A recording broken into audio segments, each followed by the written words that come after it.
मौल्य ले हाथ जोड़ ले, हमारे साथ महामंत्र का स्मरण करें। नमो अरिहंताणं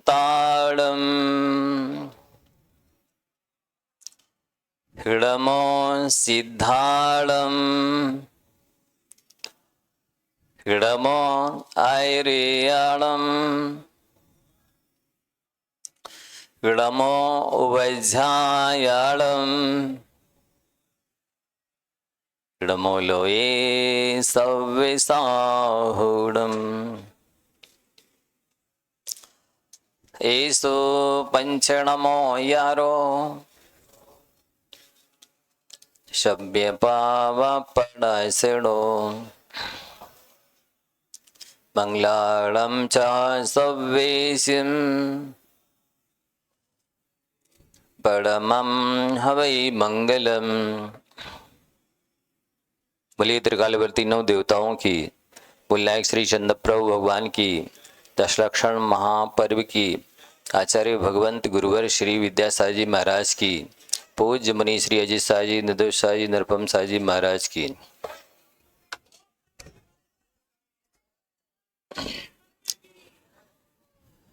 धर्मिष्ठी बंधुओं, आज दशलक्षण पर्वराज का 7वां ध्यान है, उत्तम तप।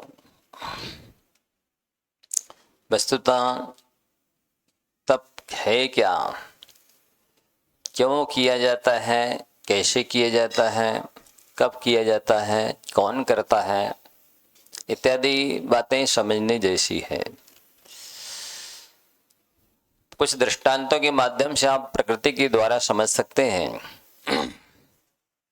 जैसे बिना तपे मौसम जब तक कि तपता नहीं तो बरसता भी नहीं है। बरसात कब होती है? जब मौसम अच्छा तप जाता है। डीजल या पेट्रोल तप करके जब भाप बन जाता है तभी गाड़ी चलती है, ट्रेन चलती है। तवा जब अच्छी तरह से अग्नि में तप जाता है तभी रोटी सेकती है।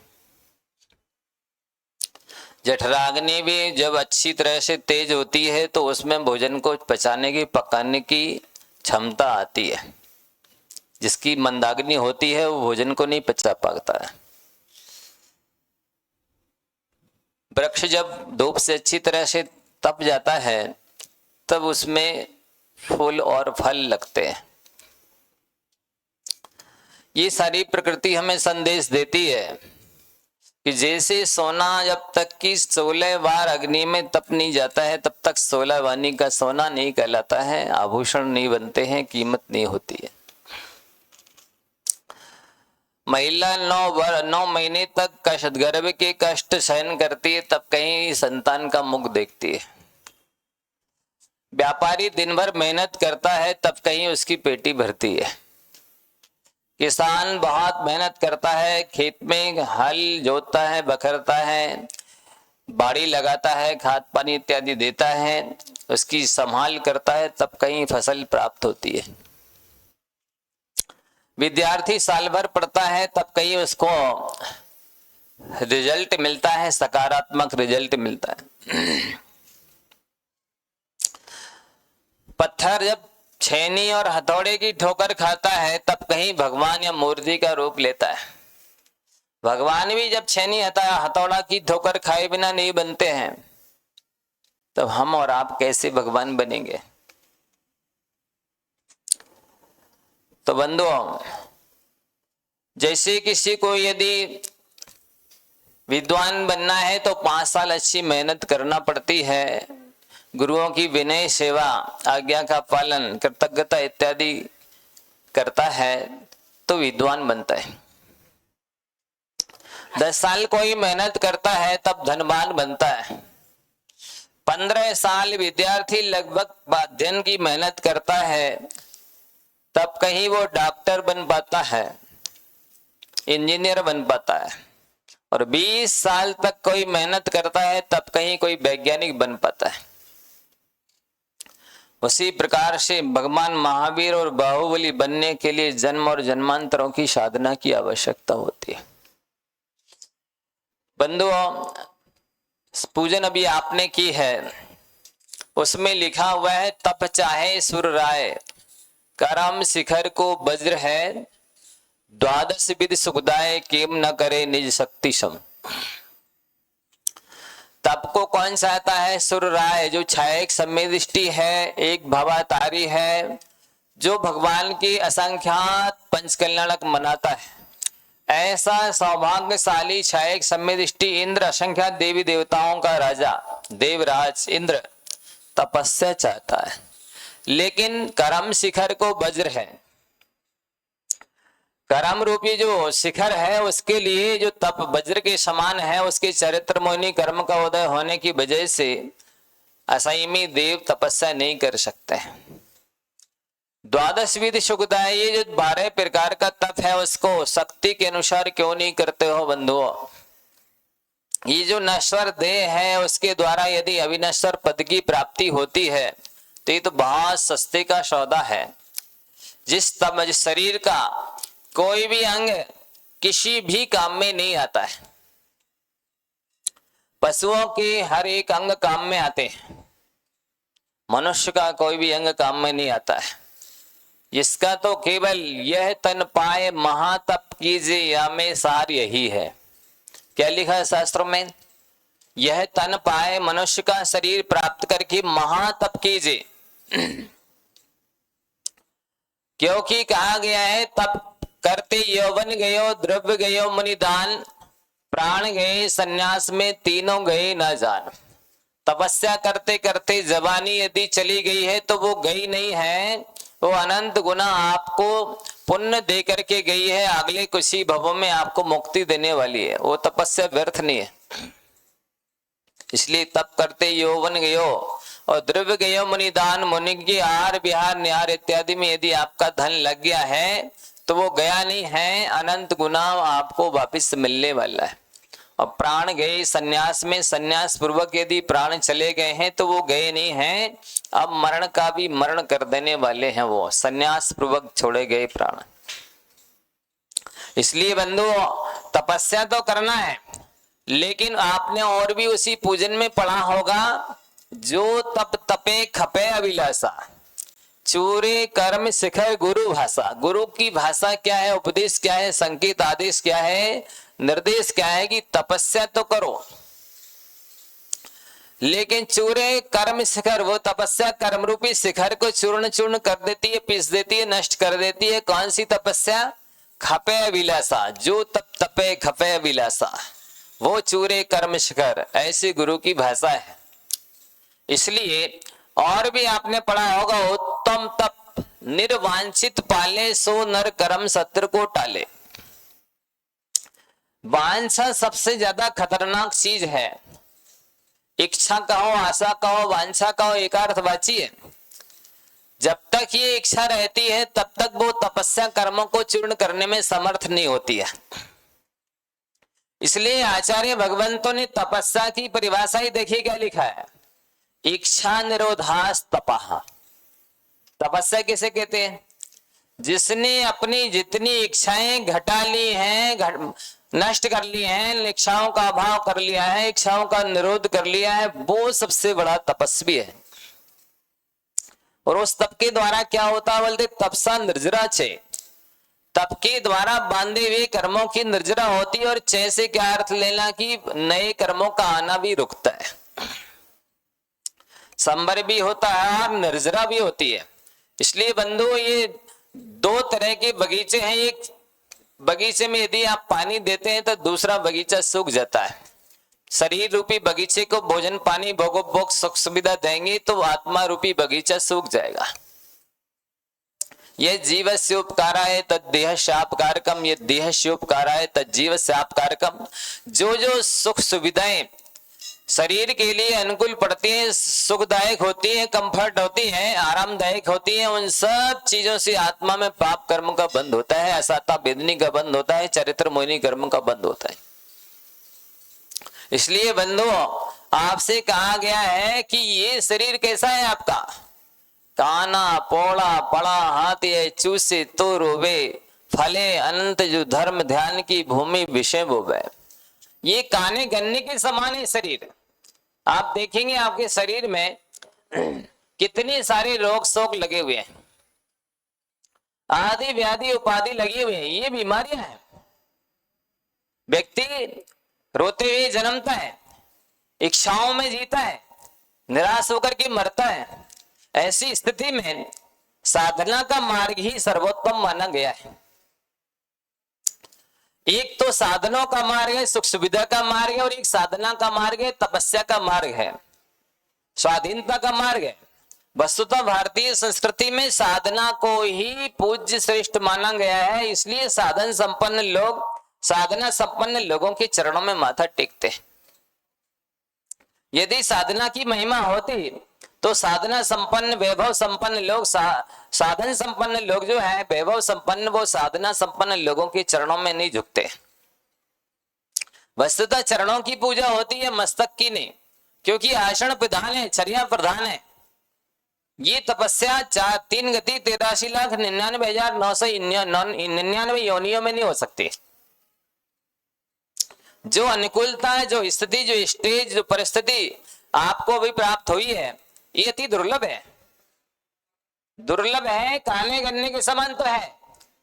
जैसे गन्ना है, घुना हुआ गन्ना है, उसमें रस तो बहुत थोड़ा है और गांठे गांठे हैं, घुन भी लगा हुआ है, चूसेंगे तो आपके दांत भी टूट सकते हैं, आपको समय और श्रम भी बर्बाद हो सकता है। लेकिन उसी गन्ने को यदि आप जमीन में बो देते हैं, आगे चल करके अच्छे मीठे मीठे साठे होने वाले।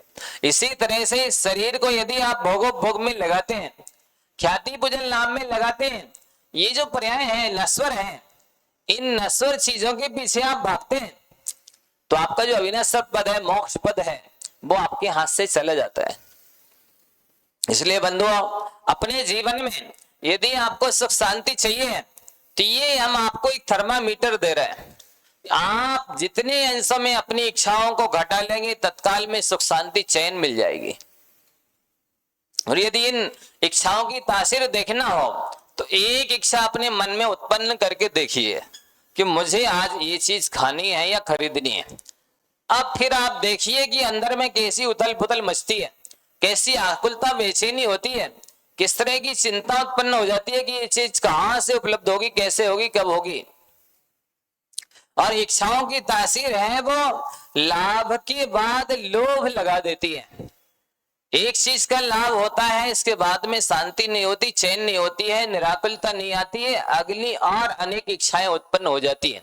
मन की जब एक बार हो जाती है तो फिर वो मन मनमानी करने लग जाता है, अपने हिसाब से व्यक्ति को चलाने लग जाता है। इसलिए शास्त्र में कहा गया है कि जो व्यक्ति मन का दास है वो सारी दुनिया का दास है, और मन जिसका दास है सारी दुनिया उसकी दास है। इसलिए अपने मन को जीतने की आवश्यकता है, अपने मन को वश में करने की आवश्यकता है। ये तपस्या वस्तुतः बहुत सरल है। इच्छाओं का निरोध करना क्या है आपको? हाँ है, कोई गैती है, फावड़ा है, अस्त्र शस्त्र नहीं चलाना है, कोई आपाधापी नहीं करना है, भागदौड़ नहीं करनी है, कोई शारीरिक मेहनत नहीं करनी है, केवल अपने अंदर की उठती हुई मन की तरंगे मार ले, बस हो गया भजन। आदत बुरी सुधार ले, बस हो गया भजन। इतना ये सरल काम है जो तो आप लोग करते नहीं है। और जो संसार के काम इतने कठिन है, जिसमें समय लगता है, श्रम लगता है और बहुत कुछ सारा आराम परिग्रह करना पड़ता है, विषय कषाय में प्रवृत्त होना पड़ता है, बहुत सारी एनर्जी लग जाती है, वैसे काम आप करते हैं जो कि आपके हाथ में नहीं है। कहा जाता है जग के पदार्थ सारे वर्ते इच्छानुकूल जो तेरे, तो तुझको सुख होवे, पर ऐसा हो नहीं सकता। संसार के पदार्थ यदि आपकी इच्छा के अनुकूल परिणमन करने लग जाएं, तब आप सुखी होंगे। चाहे वो चेतन प्राणी हो, स्त्री पुत्र मित्र आदि हो, और चाहे अचेतन प्राणी दुकान मकान इत्यादि हो, या शरीर ही ले लो, जब ये आपके अनुकूल परिणमन करें तब आप सुखी होंगे। लेकिन ये सारी चीजें आपकी इच्छा के अनुसार परिणमन करने वाली नहीं है, क्योंकि इनका सबका प्रणमन स्वतंत्र है। आपका प्रणमन भी स्वतंत्र है। आप जिस शरीर में जन्म से लेकर के मरण तक रहते हैं, 24 घंटे 12 महीने जीवन भर जिस शरीर के अंदर रहते हैं, जिससे आप शरीर जो भी मांगता है उसकी डिमांड पूरी करते हैं, खिलाना पिलाना नहलाना धुलाना सुलाना इत्यादि, वो शरीर भी 1% आपके अनुसार नहीं चलता है। आप चाहें कि शरीर में बाल सफेद नहीं हो, आंखों की रोशनी कम नहीं हो, हमारे कानों के सुनने की क्षमता कम नहीं हो, इस शरीर में झुर्रियां नहीं आए, ये शरीर काला नहीं पड़े, ये शरीर झुके नहीं, कुछ भी तो नहीं होता। अरे ये अंगली इस साइड झुकती है, आप पीछे इसको मोड़ नहीं सकते। आपकी पलक एक बार में 1 मिनट में यदि 78 बार झपकती है तो आप 79 बार नहीं कर सकते, 77 बार नहीं कर सकते। नाड़ी का स्पंदन यदि 1 मिनट में 81 बार होता है तो आप 82 बार नहीं कर सकते। जब इतना आप अपने शरीर को स्वयं अपनी इच्छा अनुसार पढ़ा नहीं सकते हैं, तो फिर ये आपसे भिन्न जो दूसरे प्राणी हैं, आपसे भिन्न जो दूसरी वस्तुएं हैं, वे आपके अनुसार प्रणमन कैसे करेंगे। और वास्तविकता ये है कि वस्तुतः जो सुख शांति अनुकूलता आपकी इच्छाओं की पूर्ति होती है वो आपके करने से नहीं होती है, वो होती है आपके पुण्य के उदय से। वो पुण्य ही एक ऐसी ताकत है, वो पुण्य ही एक ऐसा मैनेजर है, वो पुण्य ही एक ऐसा गार्जियन है, वो पुण्य ही एक ऐसा कहना चाहिए व्यवस्थापक है जो आपकी हर व्यवस्था को सुख सुविधा को जुटाता है। और पाप एक ऐसा शत्रु है, एक ऐसा अहितकारी है, अहितैषी है, अहित अशुभ करने वाला है, जिससे बढ़कर कोई दूसरा में है ही नहीं संसार में। इसलिए बंधुओं, ये तप जो है आपको वस्तुतः अनंत काल के लिए सुखी करने वाला है। शास्त्रों में लिखा है कि उत्तम संगनन के होने पर चौथे काल में कोई व्यक्ति मुनि दीक्षा लेकर के 1000 साल तक तपस्या करेगा। 1000 साल तपस्या करने पर जितने कर्मों की निर्जरा होती है, वर्तमान पंचम काल में हीन संगनन होने की वजह से, द्रव्य क्षेत्र काल भाव की प्रतिकूलता होने की वजह से 1 बरस में उतने कर्मों की निर्जरा हो जाती है। 1000 साल में होने वाली तपस्या की निर्जरा मात्र 1 बरस में होती है। ये डिस्काउंट है, किसका है? ये पंचम काल में प्रतिकूलता का। इससे ज्यादा सुविधा और क्या चाहिए? और उसमें भी आपको जो जीवन भर में आप जितना समय और श्रम लगाते हैं, वो यदि उसका 100वां हिस्सा भी तपस्या में लगा दें तो आत्मा कुछ ही विभव में मोक्ष प्राप्त कर ले। बंधुओं, वैसे तप इच्छा का निरोध मात्र है, लेकिन इच्छाएं किस विषय में बढ़ती हैं, कैसे इच्छाओं का निरोध हो सकता है, उसके लिए आचार्य भगवंतों ने 12 भेद कर दिए। 6 अंतरंग तप और 6 बहिरंग तप। जैसे सबसे ज्यादा इच्छा मनुष्य की होती है भोजन को लेकर के। आप सभी देख लेना कि आपको ज्यादा इच्छा किस विषय में उत्पन्न होती है। आंख जैसे ही खुलती है सुबह सुबह और शरीर जैसे ही आप उठते हैं, नहाना धोने या जो भी करते हैं, सबसे पहले कौन सा काम करते बताइए? चाय नाश्ता इत्यादि खाना पीना ही शुरू होता है। तो इसके माध्यम से कर्म का बंध होता है। तो आचार्य भगवंतों ने कह दिया कि आप इसके लिए अनशन करें। अनशन वस्तुतः क्या चीज है, इसकी व्याख्या करते हैं। लोग समझते हैं कि लंघन करने का नाम अनशन है। लंघन में और अनशन में जमीन आसमान का अंतर है। लंघन तो होता है केवल भोजन छोड़ने का नाम लंघन है, और अनशन की व्याख्या है आचार्य भगवंतों ने की है, कसाय विषयाहारो त्यागो यत्र विधीयते उपवासा सभिज्ञा शेषम लंघनकम विदु। जिसमें 4 प्रकार के खाद्य स्वाद लेप है, 4 प्रकार के भोजन आहार के साथ साथ 4 प्रकार की कषायों का भी त्याग किया जाता है। कई बार होता यह है कि लोगों को उपवास करने के बाद में गुस्सा ज्यादा आती, लोग कहने लगते भैया इनसे दूर रहना। क्यों? बोले आज इनका उपवास है। मतलब उपवास करने वाले के लोगों को पास में आना चाहिए थे, लोगों के पास जाना चाहिए कि लोगों को डरना चाहिए इनसे दूर रहो, आज इनका उपवास है। क्यों? कहते भूखा आदमी शेर बराबर। अच्छा नहीं, यहाँ जैनाचार्य ने कहा है आपको क्रोध एक शत्रु है, चरित्र मोहनी की प्रकृति है। आपने भोजन छोड़ा है, इसके साथ साथ क्रोध भी छोड़ना है। तो इस पर लोग प्राय लोगों का ध्यान नहीं रहता है। दूसरा अहंकार होता है, अरे हमको तो 10-5 उपवास करना बाएं हाथ का काम है, हमारे लिए 10-5 उपवास में कोई फर्क नहीं पड़ता है। तो ये वस्तुतः करना चाहिए था कसाय का त्याग, पर आपने कर दिया केवल भोजन का त्याग और कसाय बढ़ा ली, तो इससे तो उल्टा पाप कर्मों का बंध होने वाला है। आप यदि कर्मों से छूटना चाहते हैं, कर्म की निर्जरा करना चाहते हैं, तो आचार्यों ने कहा है यदि आपकी कसाय क्षीण है तो आपको तपस्या करने की आवश्यकता नहीं है, और यदि आपकी कसाय तेज है तो भी आपको तपस्या करने की आवश्यकता नहीं है। क्योंकि तपस्या जो की जाती है कसायों को क्षीण करने के लिए, और तपस्या करने के बाद भी यदि आपकी कसाएं क्षीण नहीं हुई तो उस तपस्या का वास्तविक लाभ जो कर्मों की निर्जरा होना चाहिए, मोक्ष मार्ग प्रशस्त होना चाहिए, वो नहीं हो पाएगा। तो लोग कई बार मान कसाय बढ़ा लेते हैं तपस्या करके। उसके लिए भी किसी ने कहा है कि त्याग नहीं करना, त्याग मान का त्याग करना है, त्याग का मान नहीं करना है। भाव विशुद्ध हुए बिना कैसा त्याग विराग, मान करो मत त्याग का, करो मान का त्याग। आ गया समझ में? भाव विशुद्ध हुए बिना, आपके परिणाम निर्मल हुए नहीं, कसाएं कम हुई नहीं, विषय वासना कम हुई नहीं, और त्याग कोई किया है तो वो त्याग नहीं है। क्योंकि भाव विशुद्ध हुए बिना कैसा त्याग विराग, इसलिए मान करो मत त्याग का, त्याग का मान नहीं करना है, मान का त्याग करना है। करो मान का त्याग। तो पहले कसाय क्रोध है वो भी आपको देखते रहना है। टेम्परेचर है ये आपका, जितनी कसाएं कम हो रही हैं समझ लो आप मोक्ष मार्ग में उतने आगे बढ़ रहे हैं, ऊपर चढ़ रहे हैं, और जितनी कसाएं तेज हो रही हैं आप उतने मोक्ष मार्ग से दूर हो रहे हैं। फिर कई बार क्या होता है, लोग उपवास आदि तो करते हैं लेकिन अपनी मान का माया कसाय भी बढ़ा लेते हैं। किसी ने पूछा क्या है, बोले उपवास है, और जाके घर में अच्छे बढ़िया ड्राई फ्रूट्स या दूध पानी वगैरह ले लिया, उपवास है। अरे दूध तो पूर्ण आहार है, फुल आहार है, आपने दूध ले लिया या ड्राई फ्रूट्स ले लिए। अरे बोले नहीं नहीं ज्यादा नहीं लिए हमने, बस 50 ग्राम मुनक्का ले, वो काजू ले लिए और 100 ग्राम मुनक्का बस। अरे 4 मुनक्का ले लिए, 1 रोटी के बराबर होते हैं। अब आप कह रहे हैं हमारा तो उपवास है, तो ये माया कसाय पुष्ट होती है।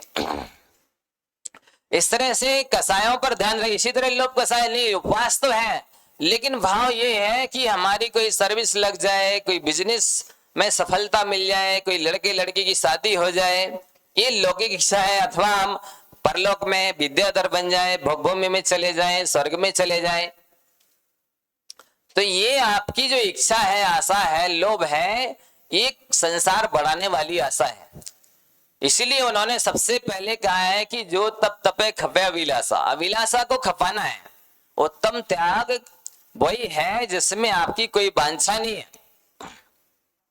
हमेशा ये देखते रहना, हमने कोई धर्म ध्यान किया है उसमें अपनी इच्छाओं को घटाया है कि बढ़ाया है, अपनी अभिषेक किया है, पूजा की है, विधान किया है, तप त्याग किया है, तीर्थ यात्रा की है, स्वाध्याय किया है, कोई भी व्रत नियम संयम किया है, ये अपनी इच्छाओं को कम करने के लिए किया है कि बढ़ाई है। यदि आपने अपनी इच्छा बढ़ाई है तो समझ लेना कि आपने आत्म कल्याण के लिए कुछ भी नहीं किया है। ये तो संसार बढ़ाने वाली चीजें हैं, सांसारिक उपलब्धि कराने वाली चीजें हैं। आपने इसको एक व्यापार बना रखा है कि जैसे व्यापारी को पैसे दिए बदले में कोई चीज मांग ली, इसी तरह से आपने भगवान के लिए पूजा पाठ किया या कोई तप त्याग किया और बदले में कुछ मांग कर ली, तो ये सौदा हो गया, सौदेबाजी हो गई, व्यापार हो गया। यहाँ धर्म को स्थान नहीं है। तो लोग कसाय, ये चारों कसाय भी देखना है, कसाय फिर विषय 5 इंद्रिय के विषय भी छोड़ना है भोजन के साथ साथ। कई बार होता क्या है, हमारा उपवास है, बढ़िया एसी चालू किया, डल्लप के गद्दे पे लेट गए, दूसरा दिन हो गया हमारा उपवास हो गया।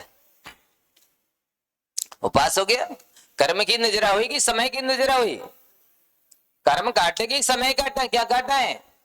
आप सो गए और सीधे आज के सोए कल उठे, तो आप तो एक इंद्रिय बने रहे। सोते समय व्यक्ति एक इंद्रिय के समान होता है, उसकी कोई इंद्रियां काम नहीं करती हैं, ना कोई उसका मन काम करता है, वो तो बेहोश जैसा है। सोने वाले व्यक्ति तो पागल जैसा है, सोने वाला व्यक्ति तो गर्भ में रहने वाले व्यक्ति के समान है, सोने वाला व्यक्ति तो अंडे में रहने वाले जीव के समान है, सोने वाला व्यक्ति तो नशे में रहने वाले व्यक्ति के समान है। आपने कौन सा अच्छा काम किया? ये धर्म ध्यान नहीं, ये कर्म काटने की कला नहीं है। इसी तरह चार लोगों के बीच में बैठ गए और यहाँ वहां की चर्चा छिड़ दी, गप्पे लड़ाई, समय कट गया, बोले उपवास हो गया। अरे उपवास तो नाम है, उप समीपे वासा यत्र क्रियते तत्सा उपवासा। जिसमें आत्मा के समीप में निवास किया जाता है, आत्मा की शुद्धि और विशुद्धि का ख्याल रखा जाता है, रिद्धि सिद्धि के बिना किया जाता है, वो उपवास कहलाता है। आपने तो गप्पे लड़ा करके समय काट दिया। तो ये रचना इंद्री का विषय त्याग नहीं किया। इसी तरह से या तो फिर बढ़िया किसी बाग बगीचे में बैठ गए, खुशबू ले रहे हैं फूलों की, या सेंट ले लिया, बैठे बैठे सूंघ रहे हैं, समय पास कर दिया, बोले उपवास हो गया। ये उपवास नहीं है, ये घ्राणेन्द्रिय का विषय लिया आपने। पंचेंद्रिय के विषय से तो पाप का बंध होता है। चलो तो नहीं सूंघेंगे, उपवास कर लिया, बैठ गए टीवी खोल के, बढ़िया मनोरंजन, कोई भी मनोरंजक पिक्चर है या कोई गेम कुछ भी देख रहे, ड्रामा, समय पास हो गया, बोले उपवास हो गया। ये उपवास नहीं है, ये चक्षु इंद्री का विषय है। चलो महाराज जी तो नहीं करेंगे, ये भी नहीं देखेंगे, चार लोगों के बीच में बैठ गए, भैया इनका उपवास है, भैया ये 10 उपवास कर रहे हैं, भैया इनका कुछ भी खाते नहीं है, ये लोग प्रशंसा कर रहे हैं, मजा आ गया, हो गया उपवास। ये कर्णेंद्रिय का विषय है, ये उपवास नहीं है। आप तो लोगों के बीच में इसलिए बैठे हैं कि लोग प्रशंसा करें, सम्मान करें, बस इतने में एनर्जी टॉनिक मिलती रहती है।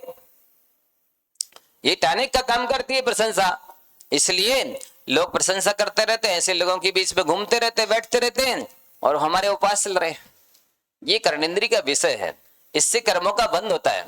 आपको प्रशंसा के लिए उपवास नहीं करना है। तो उपवास की परिभाषा समझ लीजिए, कसाय विषयाहारो त्यागो यत्र विधीयते, जिसमें कसायों का, पंचेंद्रिय के, मन के विषय का त्याग किया जाता है और इसके साथ फिर 4 प्रकार के आहार का त्याग किया जाता है, उसे तो कहते हैं उपवास। और जिसमें केवल भोजन छोड़ा जाता है उसको कहते हैं लंघन।